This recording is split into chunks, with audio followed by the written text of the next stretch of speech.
T20 ప్రపంచ cup 2024లో భాగంగా super 8 దశలో దక్షిణాఫ్రికా యుఎస్ఏ మధ్య జరిగిన మొదటి సూపర్ 8 మ్యాచ్లో దక్షిణాఫ్రికా జట్టు 18 పరుగుల తేడాతో విజయం సాధించింది. యుఎస్ఏ చిన్న జట్టు అయినప్పటికీ అద్భుతమైన ప్రదర్శనతో ఈ మ్యాచ్లో దక్షిణాఫ్రికా జట్టుకు చివరి వరకు చెమటలు పట్టించింది. 76 పరుగులకే 5 వికెట్లు కోల్పోయి తర్వాత యుఎస్ఏ జట్టు పుంజుకున్న తీరు అసాధారణం. Andries Gous, Harmeet Singh super batting చేసి యుఎస్ఏను దాదాపు గెలిపించినంత పనిచేశారు. వీరిద్దరి దెబ్బకు దక్షిణాఫ్రికా జట్టు గుండెల్లో రైళ్లు పరిగెత్తాయి. వీరి దెబ్బకు రబాడా మినహా మిగతా దక్షిణాఫ్రికా స్పిన్నర్లు అలానే ఫాస్ట్ బౌలర్లు చేతులెత్తేశారు.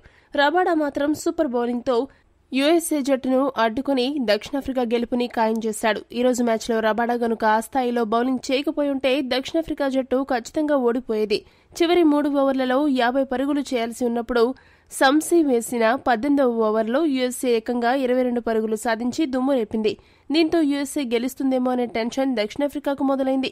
ఇటువంటి పరిస్థితుల్లో రబాడా బంతి అందుకుని 19వ ఓవర్లో 1 వికెట్ తీయడమే కాకుండా కేవలం 2 పరుగులు మాత్రమే ఇచ్చి యుఎస్ఏపై ఒత్తిడిని విపరీతంగా పెంచేశాడు.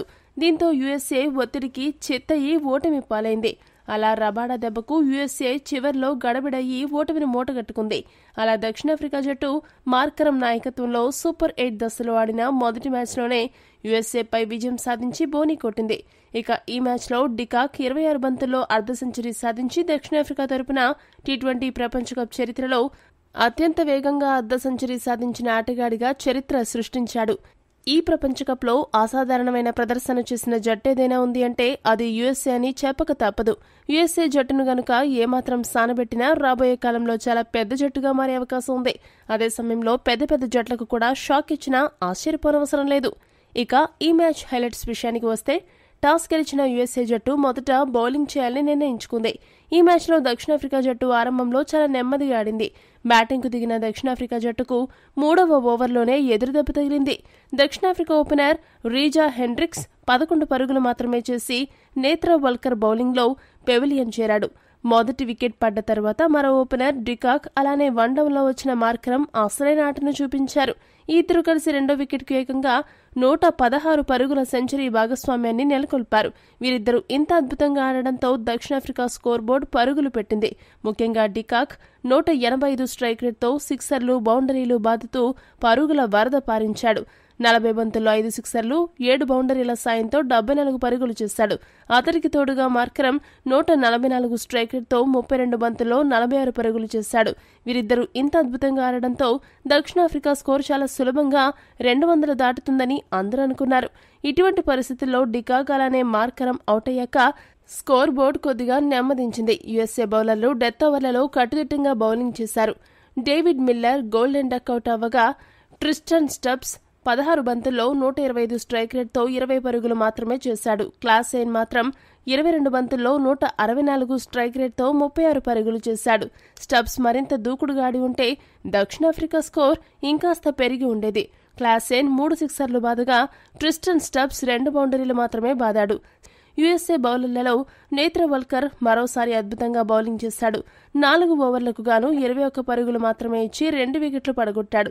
నేత్రవల్కర్ భారతదేశంలో ఉన్నప్పుడు బీసీసీఐ గనుక అవకాశం ఇచ్చి ఉంటే అంతటి ప్రతిభావంతమైన బౌలర్ టీమిండియాలో ఉండేవాడు.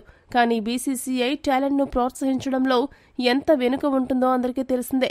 ఏదేమైనా ఈ ప్రపంచ కప్లో నేత్రవల్కర్ తన సూపర్ బౌలింగ్తో అబ్బురపరుస్తున్నాడు. మిగతా యుఎస్ఏ బౌలర్లలో హర్ప్రీత్ సింగ్ 4 ఓవర్లకు గాను 24 పరుగులిచ్చి 2 వికెట్లు దక్కించుకున్నాడు.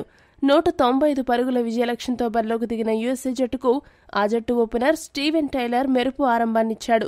14 బంతుల్లోనే 171 స్ట్రైక్ రేట్తో 1 సిక్సర్, 4 బౌండరీల సాయంతో 24 పరుగులు చేసి మెరుపు ఆరంభం అందించాడు. దూకుడుగా ఆడే క్రమంలో రబాడా బౌలింగ్లో క్లాసెన్కు క్యాచ్ ఇచ్చి అవుట్ అయ్యాడు. ఈ షాక్ నుండి తేరుకోకముందే యుఎస్ఏ జట్టులో కీలక బ్యాట్స్మెన్ నితీష్ కుమార్ కూడా రబాడా బౌలింగ్లో 8 పరుగులకే అవుట్ అయ్యాడు. ఆ తర్వాత వచ్చిన ఆరోన్ జోన్స్, కేశవ్ మహారాజ్ బౌలింగ్లో 0 పరుగులకు వెనుతిరిగాడు. చూస్తుండగానే మరో 2 వికెట్లు కోల్పోవడంతో యుఎస్ఏ జట్టు 76 పరుగులకే 5 వికెట్లు కోల్పోయింది. దీంతో యుఎస్ఏ జట్టు ఓడిపోవడం ఖాయమని అందరూ అనుకున్నారు. కానీ అప్పుడే అసలైన మ్యాజిక్ జరిగింది. ఒకవైపు వికెట్లు పడుతున్నా కూడా ఓపెనర్ ఆండ్రెస్ గౌస్ అద్భుతంగా బ్యాటింగ్ చేయగా అతడికి హర్మీత్ సింగ్ చక్కటి సహకారాన్ని అందించాడు. ఇద్దరూ కలిసి 6వ వికెట్కు 91 పరుగుల భాగస్వామ్యాన్ని నెలకొల్పారు. దీనిని బట్టి ఆ ఇద్దరు బ్యాటర్లు ఎంత అద్భుతంగా బ్యాటింగ్ చేశారో మనం అర్థం చేసుకోవచ్చు. వీరిద్దరూ చివరి వరకు క్రీజులో ఉండి ఉంటే యుఎస్ఏ గెలిచేదేమో. కానీ కీలక సమయంలో రబాడా హర్మీత్ సింగ్ను 38 పరుగుల వద్ద అవుట్ చేసి అద్భుతంగా బౌలింగ్ చేసి మ్యాచ్ను మలుపు తిప్పాడు. దక్షిణాఫ్రికా విజయంలో కీలక పాత్ర పోషించాడు. ఇక చివరి వరకు క్రీజులో ఉన్న ఓపెనర్ ఆండ్రెస్ గౌస్ 47 బంతుల్లో 170 స్ట్రైక్ రేట్తో 80 పరుగులు చేసి చివరి వరకు యుఎస్ఏ గెలుపు కోసం పోరాడాడు. యుఎస్ఏ జట్టు ఈ మ్యాచ్లో 20 ఓవర్లకు గాను 6 వికెట్లు కోల్పోయి 176 పరుగులు చేసింది. దక్షిణాఫ్రికా బౌలర్లలో రబాడా 4 ఓవర్లకు గాను 18 పరుగులు మాత్రమే ఇచ్చి 3 వికెట్లు పడగొట్టాడు. మిగతా బౌలర్లలో కేశవ్ మహారాజ్, నార్జ్, శంసీ చెరొక వికెట్ను దక్కించుకున్నారు. ఈ వీడియో కనుక మీకు నచ్చినట్టయితే లైక్, షేర్, కామెంట్ చేయండి. మరిన్ని స్పోర్ట్స్ అప్డేట్స్ కోసం మా ఛానల్ను సబ్స్క్రైబ్ చేసుకోండి.